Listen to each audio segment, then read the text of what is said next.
Okay. Regarding research methods refer to the systematic approach. I think I had discussed this, and we are going on the next slide. So, common research methods include experiments, they include surveys, they include interviews, observations, case studies, and content analysis and archival research. We are going to understand in more details of all of these surveys. What are they? Interviews, observations. We are going to understand them in our preceding lectures. So researchers select appropriate research methods based on the nature of their research questions. Yes, they try to come up with research questions and research questions as well as research hypotheses. Now, these questions give them a research method to follow. We shall see later how a research question gives you a research method, how you can come up with the best method. We also base on available resources, we base on ethical considerations. There are some procedures that you cannot perform despite the ethics of the country that will be in. Even if it does not consider ethics of the country, but ethics of human nature. Yes? Yeah. Those are some of the factors that we consider. So the choice of research methods can significantly impact the validity and the ability of research findings, meaning that as an individual who is going to perform research, you must be very conscious of which method you're taking, because if you select a wrong method, you will lose validity of your work and it will no longer be reliable.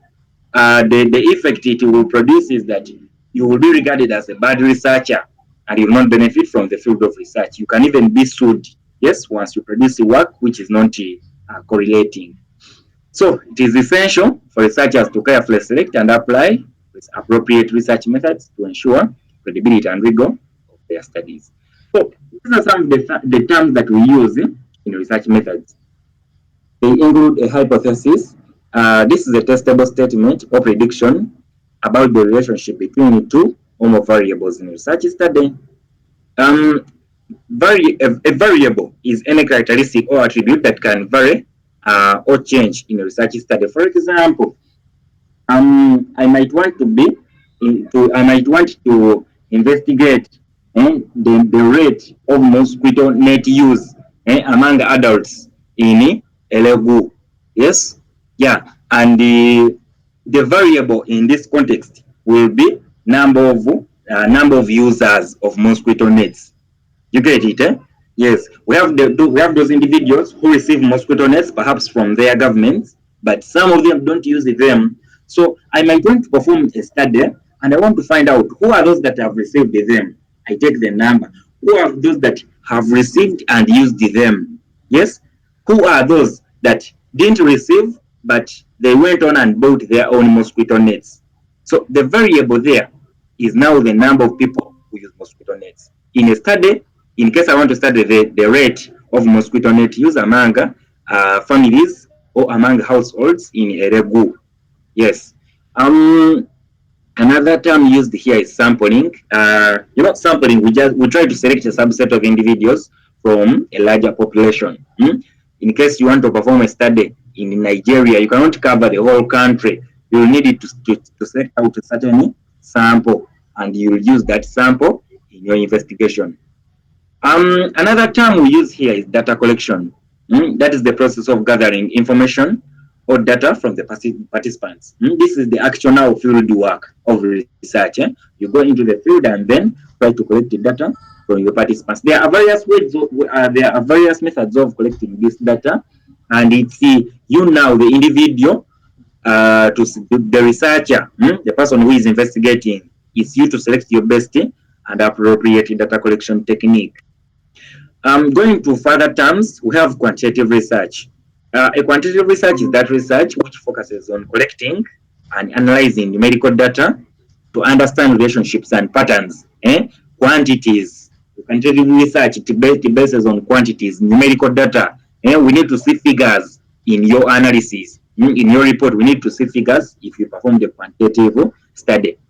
A qualitative research, that research which focuses on exploring and understanding complex phenomena through detailed descriptions and interpretations. For example, I would like to find out why most youth these days no longer want to use condoms. Eh? Yes, and the title for such a study, I would say, why a youth of today do not want to use condoms. You get it? Eh? That is not the qualitative research. In case I wanted to use a quantitative research, as in quantity, I would say prevalence of condom use among the youths of today in Eregu. You get it? Eh? That is quantitative. For qualitative, I would say why are youths no longer use? Why are youths in Eregu no longer want to use condoms during sexual intercourse? I think we get now the difference between qualitative and the quantitative research. In qualitative, you're trying to explore the how and the why aspects. We get it, eh? Why you know in quantitative, in quantity, you want to discover how many, what, you get it, eh? That is now the difference. Validity, as a term used in research, it is the extent to which a research study measures what it claims to be the measure. Eh? In case you have a method for measuring blood pressure, you must use a machine that has a very high sensitivity for any changes in blood pressure. If it has a high sensitivity, this is when it will provide the valid results. Now, that's where we get the word validity. Yes, so validity becomes the extent to which a research study measures what it claims to be the variable. You get it? Eh? Yeah, we saw what a variable is. Reliability. Reliability is the consistency and the stability of research findings over time and across different conditions. For example, if you want to find out whether pregnancy increases blood pressure, but before you do that study, there are some studies that have done pregnancy versus blood pressure. So if other studies have been saying that pregnancy increases blood pressure, so we don't expect you now to tell us that for you from your study, blood pressure instead decreases in pregnancy. You get it? Eh? Yes. So this is now reliability. Is your study, are your findings consistent with the previous findings in other regions of the world? You get it? Eh? Yeah. Another term we use here is experimental design. So the experimental design, it is the plan or structure of an experiment that allows researchers to test hypotheses and draw conclusions about the cause and effect relationships. In other words, the design is like a flow diagram. You want to find out a relationship. You want to find out how the causes and effects are related in this study. Yes, this is something you come up with before doing the actual data collection, before doing the actual research. You come up with this design to try to obtain the relationship between various factors within your study. Ethics, as a term we use here. Ethics refers to the principles and guidelines that govern the conduct of research involving human participants, ensuring their rights, safety, and well-being are protected. For example, if you want to cover a study on the levels of heavy metals in blood among old aged men in Asia. Yes, you want to take their blood samples. Yes, but you know very well that they have their human rights. You cannot just take their blood samples. You get it? Eh? Yes. So you need to pass through all the procedure. You ask for their informed consent. You inform them of what you want to do. They accept consent and they sign that they have accepted to participate in your study, and they are willingly going to give out their blood samples to you as an investigator. So ethics tries to preserve the rights of your participants such that you don't manipulate them, you don't use them anyhow. You get it? Eh? That is now ethics as used in research. And you find out that almost each and every, there are various ethics review committees that before you do the actual data collection, these committees must first approve your study.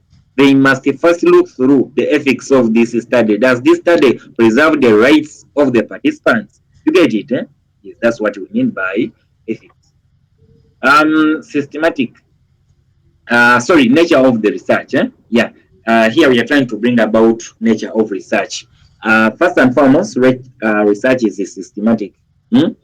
Yes, meaning it has a procedure you must follow while conducting research. You get it? Eh? This procedure, for example, you need a plan.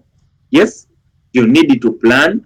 You need to identifying what, identifying the research problems, identifying the targeted group, identifying the area, the most susceptible area. You get it? Eh? Identify. Then you design a research proposal. Design a work plan that you're going to follow. You get it? Eh? Then data collection. In other words, research is systematic in a way that it follows the procedure when you are conducting it. Another nature of research is logical. Research is logical in a way that it examines procedure to evaluate conclusions. You don't just come up with your own conclusions. Yes, you need to perform certain procedure, sampling procedure, data collection procedure. How do you engage your participants? How do you engage communities? Almost all of us here are eligible to do research in the communities.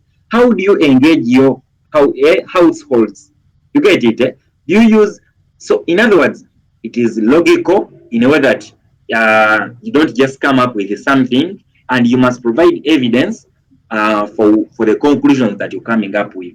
Another nature of research is that it is empirical.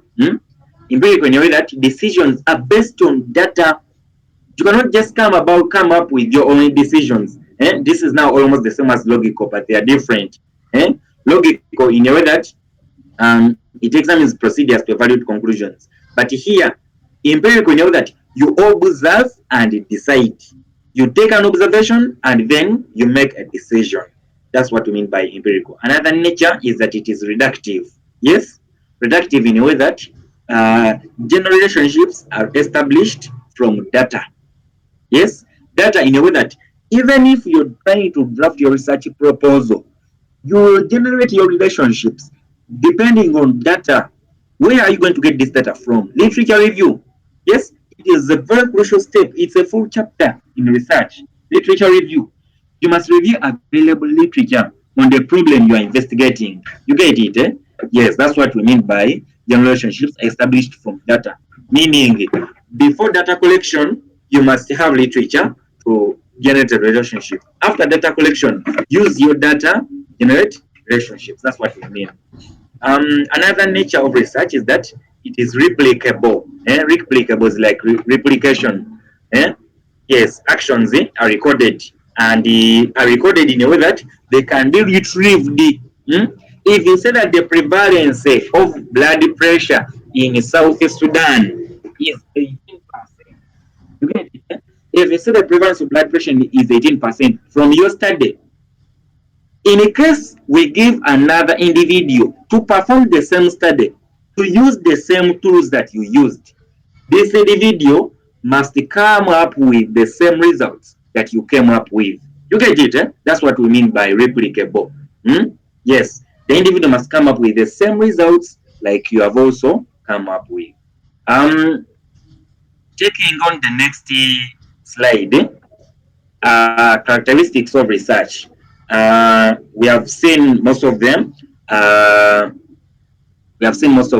When we are looking at the nature, but there are those which were not described. Yes, for example, I've talked about systematic approach. It is empirical, but again, objectivity. Objectivity, we mean here that research aims to be objective and unbiased in its approach. You get it? Eh? It doesn't have a side. You get it? Eh? It must not be biased in any way. Otherwise, you will not produce reliable findings. We cannot rely on what you have found out.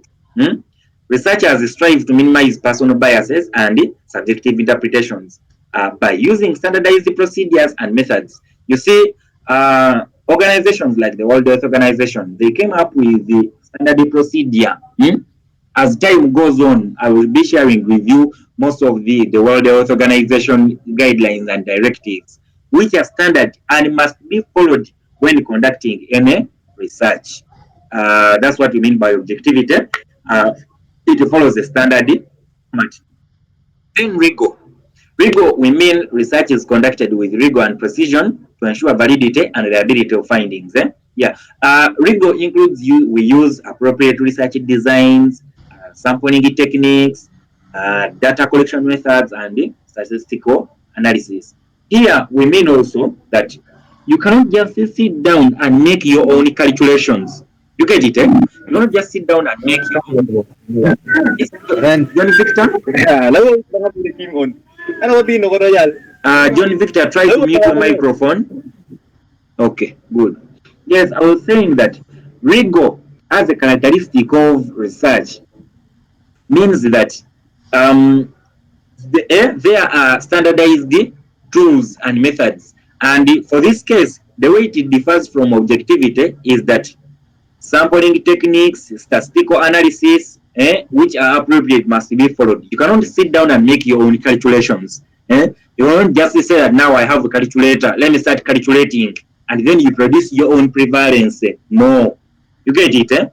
Yeah, you need to use standardized statistical analysis. Then generalizability as the characteristic of research. Here we mean that research seeks to generate findings that can be generalized beyond the specific study, sample, or context.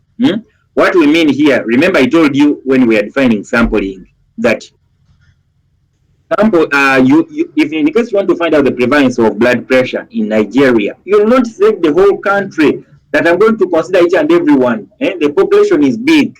You want to find out the prevalence of HIV, HIV/AIDS in Uganda, a country which has 42 million people. You get it? You will not consider each and every one among the 42 million people because you not have those resources. However, you can select a representative sample. You get it? You can select a representative sample and then use it to obtain the prevalence. However, this sample can be generalized to mean that the whole country has this percentage of members who have HIV/AIDS. You get it? That's what we mean by generalizability. We can generalize research. You get it? Yeah. Going to transparency. Yeah. Transparency allows other researchers to replicate your study. I talked about this. I told you that in transparency, this is where we are.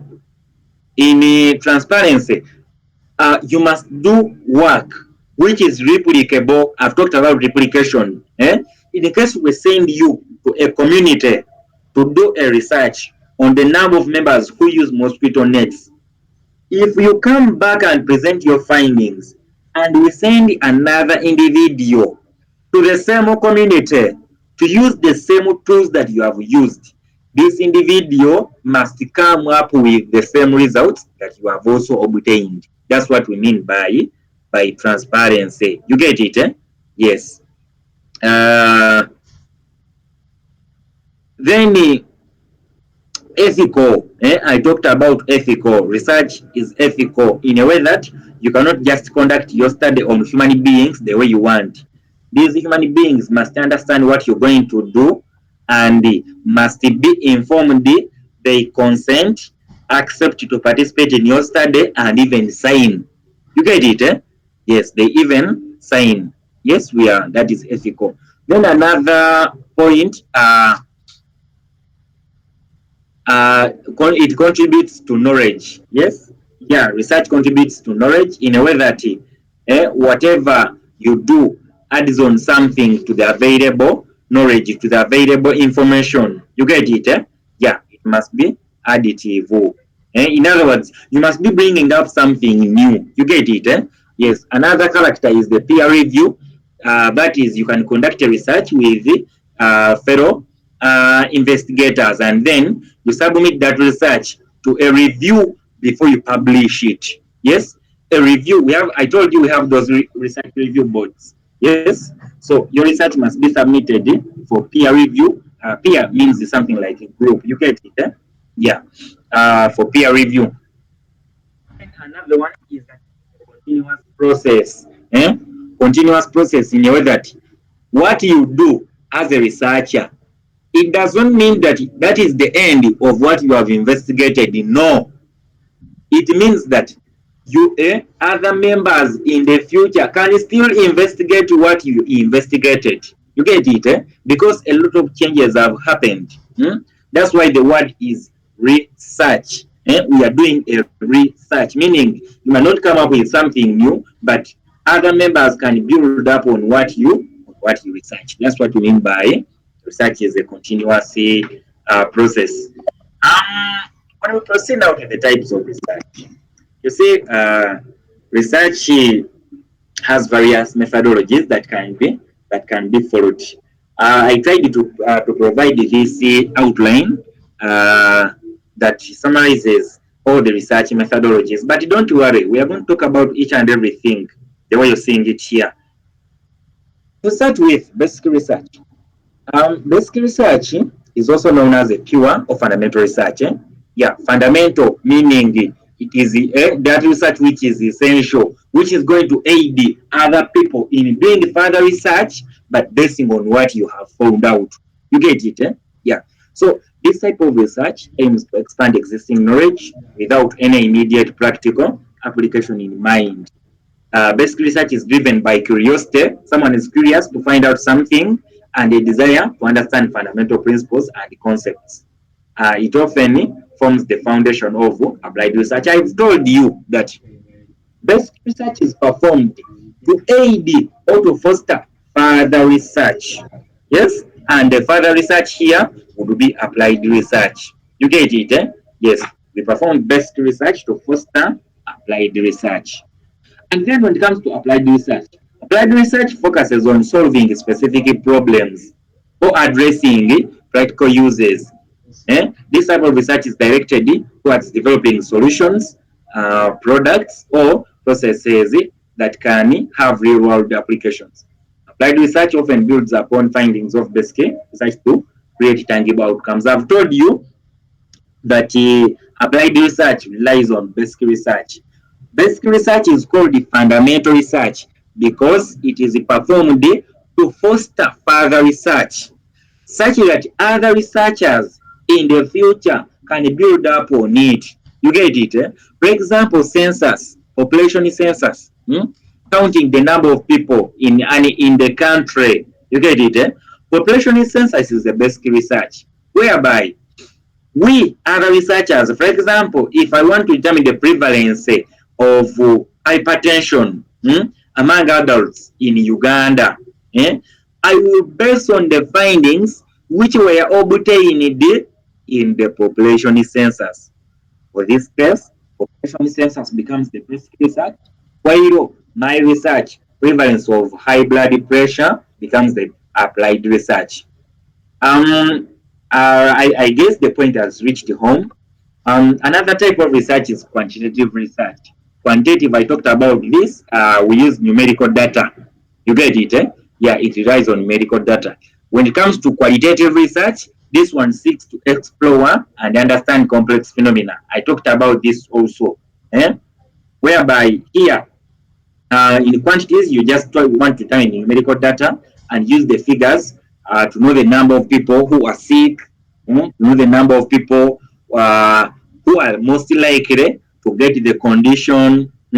Quantitative research is important in a way that it can also tell you the high risk populations. You get it, the number of people who are most susceptible to this, like that, like that. Qualitative tries to obtain how and why something is happening. For example, research data was conducted on coronavirus disease. Many qualitative researches were conducted on why coronavirus disease was affecting elderly people. You get it? Why was coronavirus affecting elderly people? You get it? If it was to be quantitative, we would find out that how many elderly people are having coronavirus. I guess you get the difference. You get it? Yeah. When it comes to another type, that is mixed methods research. Mixed methods research combines elements of both quantitative and qualitative approaches to provide a comprehensive understanding of the research problem. Here, we try to combine the why, the what, the how, you get it, as all of these aspects of research. In other words, we combine quantities, those are the numerical data, and the qualities, yes, the qualities aspects of research, and that's why it's called mixed methods research. I guess we understood qualitative and quantitative research. That's why mixed methods is easier to understand. Action research. Action research is a participatory approach that involves collaboration between researchers and practitioners to address specific issues within a particular context. And the very good example here is now vaccines. Many scientists tried to develop vaccines against coronavirus. You get it, eh? Meaning the country or the World Health Organizations, the World Health Organization tries to set up a goal, tries to set up any action that please, any scientist, wherever you are in the world, try to find out a vaccine against the coronavirus disease. You get it? So, me as a researcher, I will begin my research project. When I'm trying to achieve, I'm trying to make the act to follow the action that was provided by the World Health Organization. That's why this one is called the action research. We are trying to solve something. We try to come up with different ideas. We try to form collaborations. You get it? Yeah. I'm going to experimental research. This one involves manipulating variables in a controlled environment, establish cause and effect relationships between them. This type of research is often used in scientific studies to test hypotheses and determine impact interventions. A very good example here is on drugs. How did they find out that such and such a type of drug, when administered to a patient having this disease, the drug will clear? You get it? Remember, gone are the days when we had certain types of drugs which were functioning very well. Quinine, quinine, that quinine syrup. It used to be administered those days against the malaria. You get it? And it could work very well. But these days, it is no longer working that much. Amoxicillin, that's an antibiotic drug, amoxicillin, those capsules. We used to administer them those days, and the bacteria clears in one day, the infection. But these days, you administer amoxicillin to a patient, and it fails to clear. The reason for this case is that now our bodies have tried to become resistant. Therefore, what the Ministry of Health does, it empowers we, the scientists, to try to perform certain experiments to relate effects of other drugs on malaria compared to the effects of amoxicillin. You get it? We try to have a control experiment and a study experiment. We get all sick members, we administer amoxicillin to some group, and then we administer another drug to other group. Then we compare the time within which the bacteria is going to clear from both of the groups. I guess you understand now experimental research. Descriptive research. This one aims to describe characteristics or behaviors of a population or phenomenon without manipulating variables.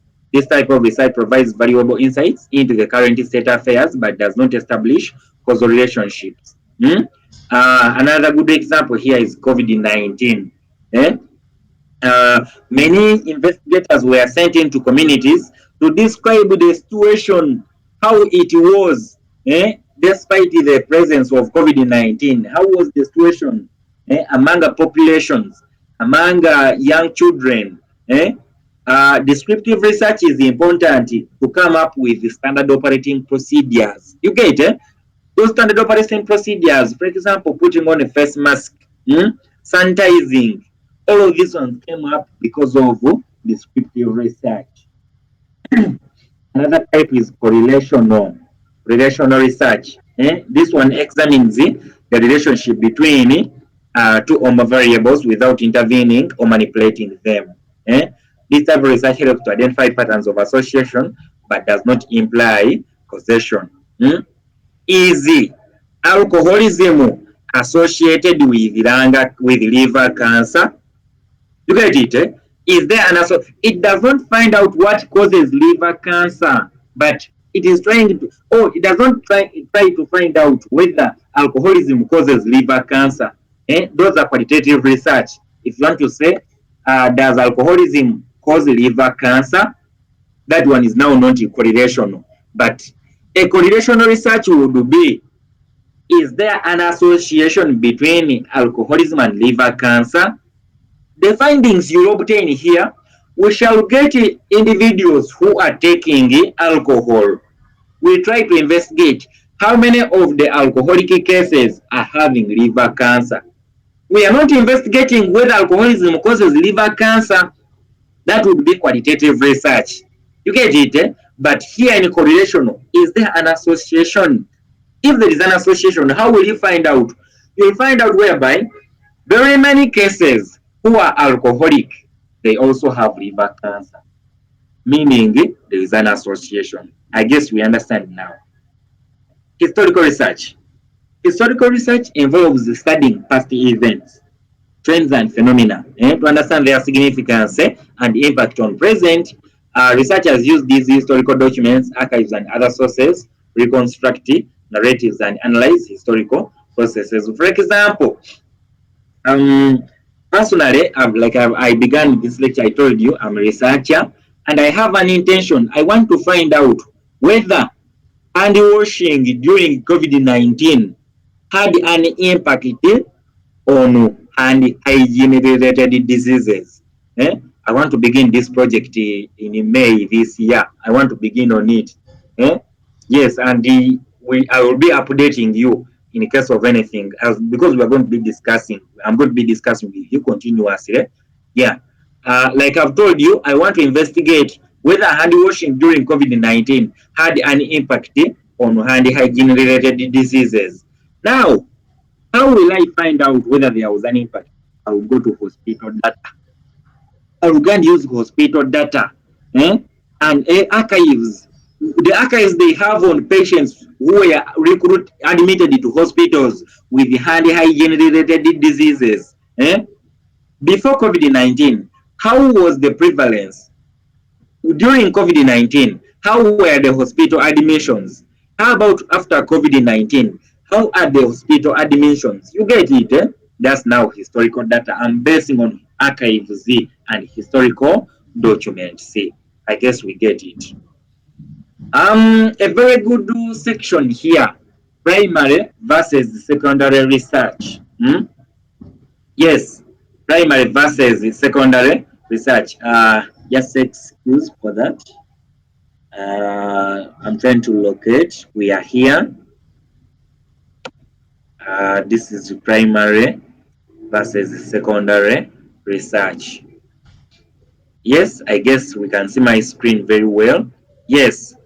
Primary research and then secondary research. Generally, primary research is what you do by yourself from scratch. That is primary research. But secondary research, you use other people's research. You get it? I think now we get you use other people's research and then you conduct a research on what they researched. I guess you get it. Let us get the differences and understand this more. A primary research is carried out to obtain first-hand information. You get it? However, secondary research, data acquired initially through primary research. That's what we use. You get it? Yes. For it uses data that was uses data initially acquired through primary research. What individuals did in primary research is what we research on during secondary research. For example, my study, the one I've told you about, that is a secondary study because I'm going to use available data. You get it? However, if it was a primary study, I would go to the community myself You get it, and then try to find out the prevalence of hand hygiene related diseases. You get it, yes. Number two, the researcher conducts the study by himself, that is primary. However, for secondary, the research is carried out by someone else. You get it, yes. Other people made their own research, and we are trying to use what they researched on, and that is in secondary data. For primary data, number third, it is based on raw data. Raw data is that data you collect by yourself within the communities. You get it, However, the secondary research is based on information that has been examined and interpreted. People go to the communities themselves, they do their own research, that is primary data, and that is raw data. However, that research they did, me, a secondary investigator, I'm going to use that data. You get it, They did their research, they examined it, they analyzed and interpreted. Then, based on that research, what they interpreted, to make a secondary study. Another difference is that the process takes longer and is expensive. That is primary research. Remember, here you're beginning your research from scratch. You need the equipment. You get it, You need to go to the communities and investigate by yourself. That's why it takes a longer time. However, secondary research, it takes a shorter period of time and less expensive because you don't need equipment. All you need are the research reports of those individuals. You sit it down and analyze them. You get it, Yeah. Now this is now the most essential part in research. The steps in research. Identify the problem. I'm going to give the details of these steps. Yeah. We identify the problem. I evaluate literature on the problem, hypothesis. Research design, target population, proposal development. We are going to understand all of these, just data collection, data analysis, and then report writing. To start with, identifying the problem, problem identification. Remember, the first step in research is identifying the problem. If there were no problems, research would be less important. You get it, So, if you go into a community, you first identify the problem. What problem are they facing? Now, first, we are health professionals. Problems come up day by day among different age groups, among different sexes. You get it? Yeah. Now, finding an issue or formulating a research question is the first step. That is to do with problem identification. So, a well-defined research problem will guide the researcher through all stages of the research process. If you don't know the problem, you don't know the techniques to use. You don't know the problem, you don't know the methods to use. You get it? Yeah.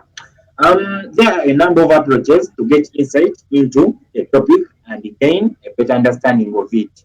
You get it? For example, preliminary surveys, case studies.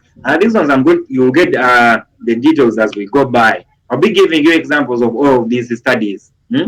And by after some time, I'll be trying to display for you all of these different studies, and you get to know the difference.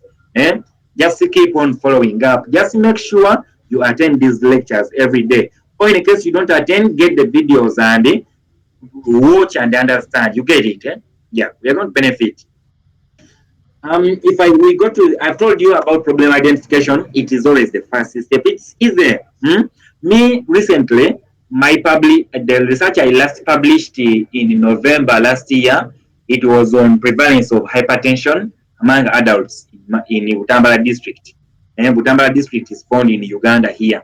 Now, me when I went to the community, I was talking to a certain lady, and this lady told me, I feel pressure, like pressure is putting me down. I'm becoming weaker and weaker day by day.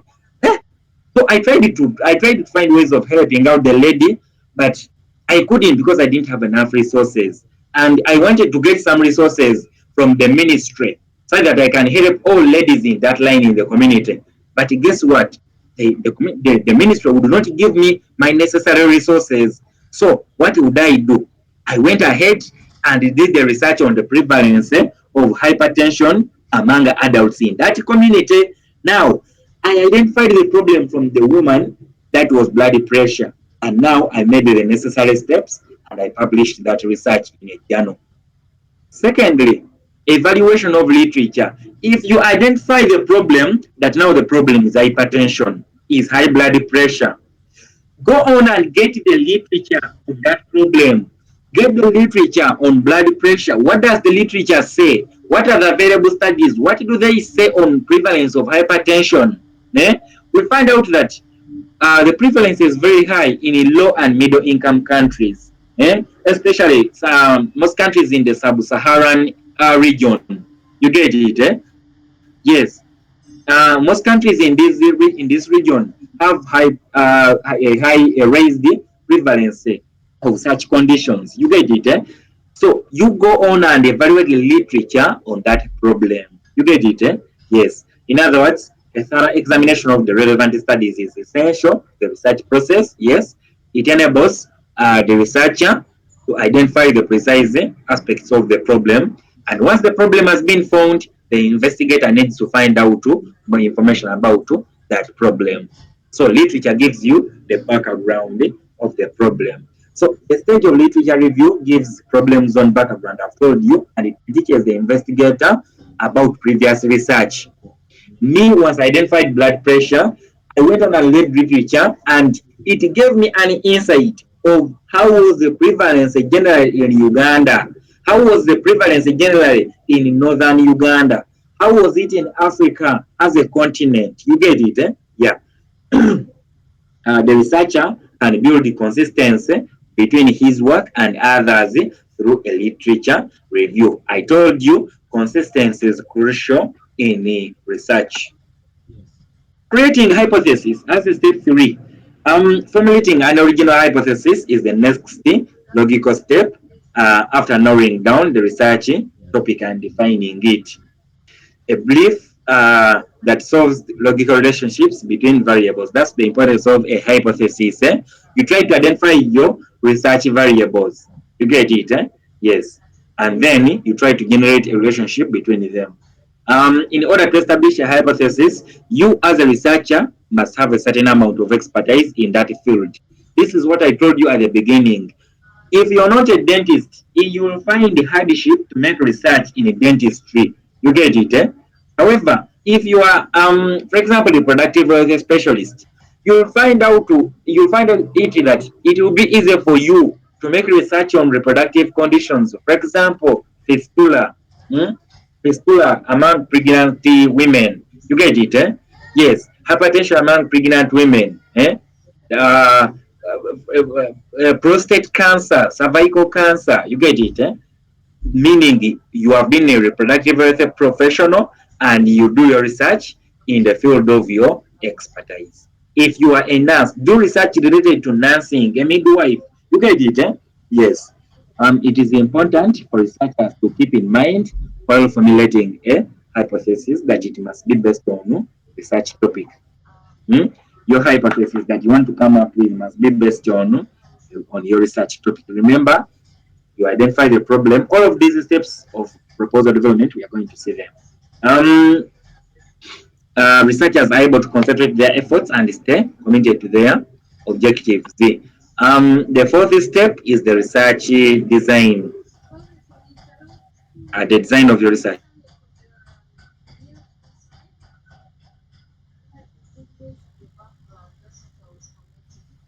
A research design, excuse me for that moment. A research design is the plan for achieving objectives and answering questions. Of course, after identifying the problem, the other element of research is the research design, because it gives you the protocol. It gives you what are the factors you're going to consider in your research. You get it? Otherwise, your research would be ambiguous, will not be understandable. Yeah, so you must have a research design to aid you in this. So the research design aims to minimize time, it minimizes money, minimizes efforts required to acquire meaningful evidence. And a research design fits in 4 categories. We have you must explore, or you conduct a survey. Exploration, you go to communities and explore. Even if you don't go to communities and wait for your research participants to come to the hospital, for example, you want to do a research on those who are admitted to your hospital. Yes, that's also called exploration. When you go to the community, you try to perform a survey. epidemiological surveys. A research design can also be experimental. You might be wanting to perform an experiment. You want to prove something. I told you they performed experiments to come up with vaccines against COVID-19. We are trying to come up with different antibiotics which are stronger than amoxicillin. And this is done through experiments. Another aspect is data analysis of secondary data. I've told you about this is secondary research. Yeah, we get data which is already available and then perform research on that data. Another aspect of research is observation. Yeah, you go to a community, you take an observation and then give a descriptive report. You try to describe your findings and you obtain this from observation.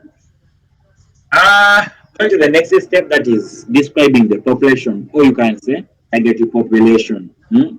Yeah, research projects usually look at a specific group of people, facilities, and how technology is used in the business. Suppose a researcher wishes to investigate a certain group of people in the community. For such a case, the research could target a specific age group. It can target males or females. For example, usually reproductive health related research. This one must be special on age groups. Are you considering adolescents? Are you considering younger adults, that is 10 to 20 to 45 years? Are you considering women in childbearing age? Are you considering postmenopausal women who are in their menopause, who reached menopause? You get it, Are you considering prostate cancer? This is too much special on males.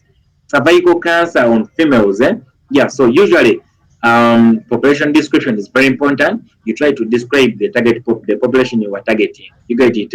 Are you targeting neonates? You know neonates, that's the 28 days from birth. 28 from birth to 28 days, neonates.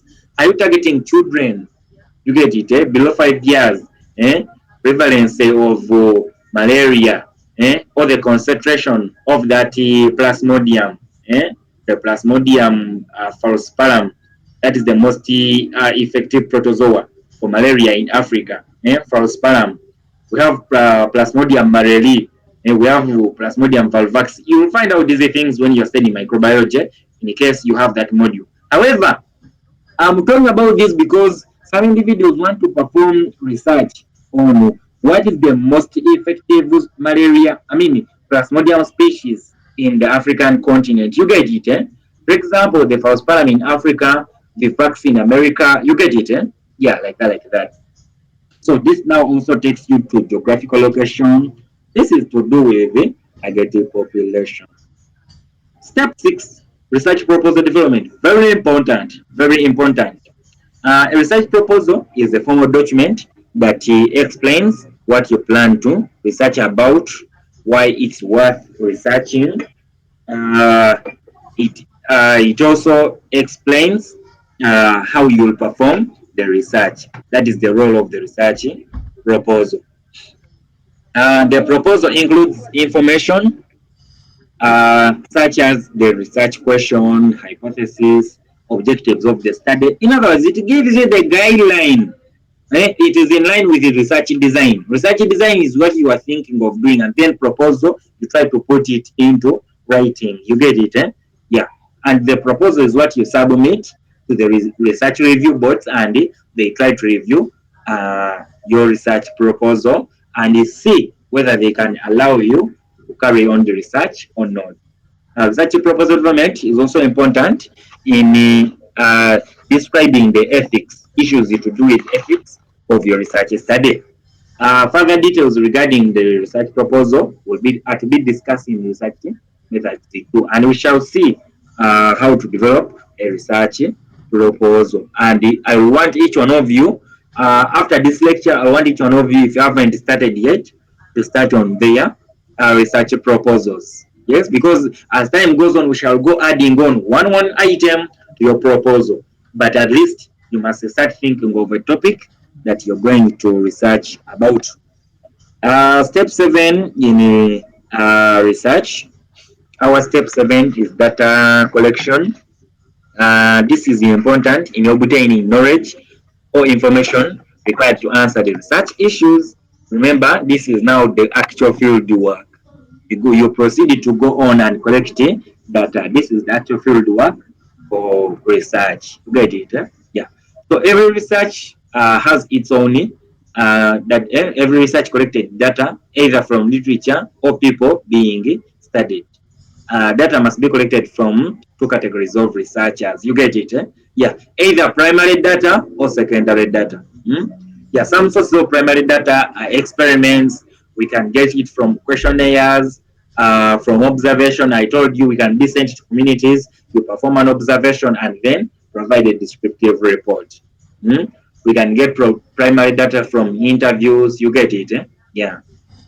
Secondary data can be obtained from literature surveys, meaning you go into literature. For example, you want to find out prevalence, use of contraceptives among African women, but you don't have perhaps the money to go on and perform that study. However, many individuals have done research on contraceptive use among African women. You get it?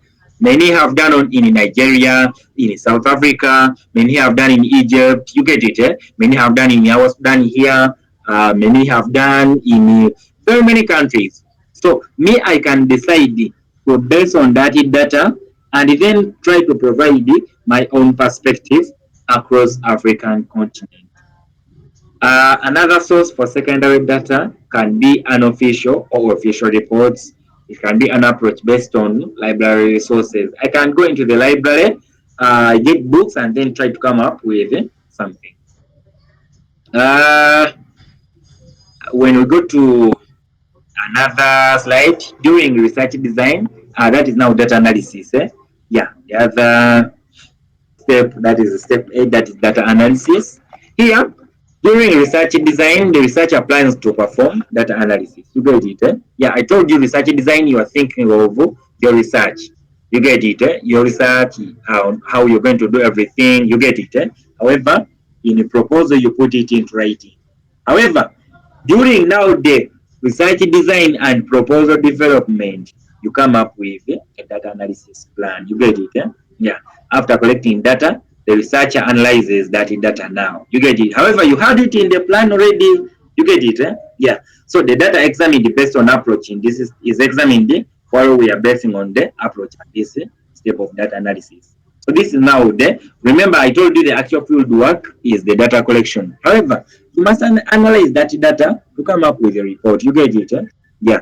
It involves a number of closely related stages. For example, you set up categories, you apply these categories to raw data through coding and tabulation. You try to form tables. You get it? Tables try to summarize some data which is collected. So the researcher can examine the acquired data using a variety of statistical methods that we shall see when we are now on the actual step of data analysis. Here I've just tried to give a summary of the steps, but we shall get the further details and we see how to perform data analysis. Then report writing, this is now the final step. Of course, final step would be publishing and sharing your data. However, just even before publishing, the step is now reporting writing. That is after completing other steps, the researcher must prepare a report, and this report is trying to give us your findings. So further details, we shall discuss them under research methods. So what is the significance of research in the medical field? Why do we need research in medicine, in healthcare professionalism? You get it? Why do we need research? First and foremost, when you want to advance medical knowledge, you want to improve patient care, you want to create a public health impact, you want to innovate in technology and then professional development. I've said, we want to advance in medical knowledge. For example, tuberculosis. Tuberculosis, that disease is caused by a bacterium called the Mycobacterium tuberculosis. Perhaps we might have limited information on tuberculosis, but when they developed further information on tuberculosis, they found out that it can be preventable by using a vaccine. You know, the BCG vaccine. Yes. Tetanus. These are all bacterial diseases. When they were having little information, they couldn't come up with very good ideas. However, When they made research on tetanus, they found out that it can be preventable from the TT vaccine, the tetanus toxoid. You get it, eh? Yes. Another significance is improving patient care. Perhaps we want to find out how we can improve patient care in our hospitals. For example, the nurses. You are now one of the professionals who can be most of your time you spend it with patients. So you can want to perform a research on maybe how do patients feel when they are being held like this. What is the what can we change in the way we handle our patients? You get it? Yeah, that's what we mean by improving patient care. Another significance is public health impact. We want to do something in the community. You get it, eh? We want to do something in the community. Excuse me for that. We are on this slide. Eh? I don't know whether you can see this. Public health impact, we mean that research in the medical field informs public health policies. Public health policies and initiatives aimed at preventing diseases, promoting healthy behaviors, and addressing healthcare disparities. Epidemiological studies, health surveys, and population-based research provide valuable insights into disease trends. I'm just trying to review this note. I don't know whether you could see it down here. Yeah. In other words, public health impact, we want to create a general change in the community. That's what we mean. We want to create a general change. For example, like I've told you, I did my study on prevalence of hypertension. When I found out that the prevalence was high, I engaged with the district personnel that let us start introducing weight loss systems in these communities. People studying do physical exercise in the evening. And other things. People reduce on the raw salt intake. You get it, eh? Yes. People take their children to school to study more about how to prevent blood pressure. You get it, eh? Now, those were public health impacts. Innovation in technology. You're seeing now the medical field is improving a lot. We are now studying online. And this came about because of research. You get it, eh? Yeah. It came about because of research. Professional development, people make research to gain professionalism, to become more and more professionals in that aspect. For example, some people have specialized in lung cancer. The pulmonologists have specialized in lungs, trying to find out how we can improve lung health. Yes, cardiologists are specializing in the heart. You get it? So these people do research to gain professionalism, to become professionals in their respective fields of study. This is our final slide, and I tried to bring something from research methods too. Yes. What is the first step in research? Excuse me.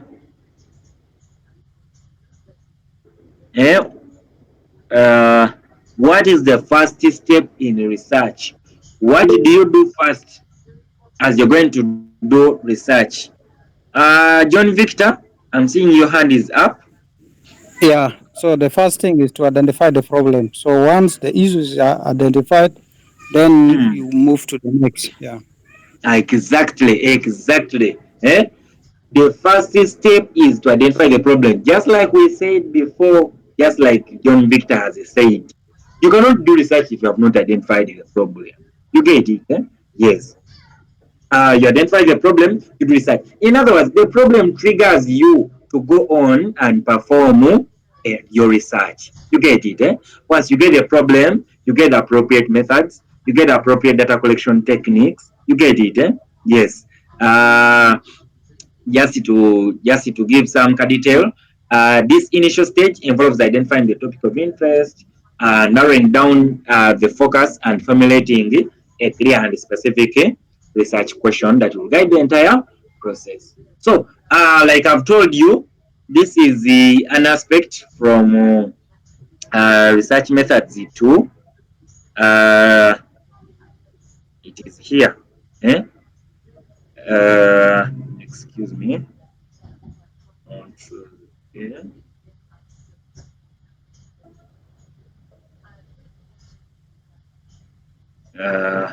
Excuse me. Yes, I was saying that the first step. I mean, sorry. This question was obtained from research methods 2, and John Victor has told us, and we can also see it here. We identify the problem and then come up with research questions.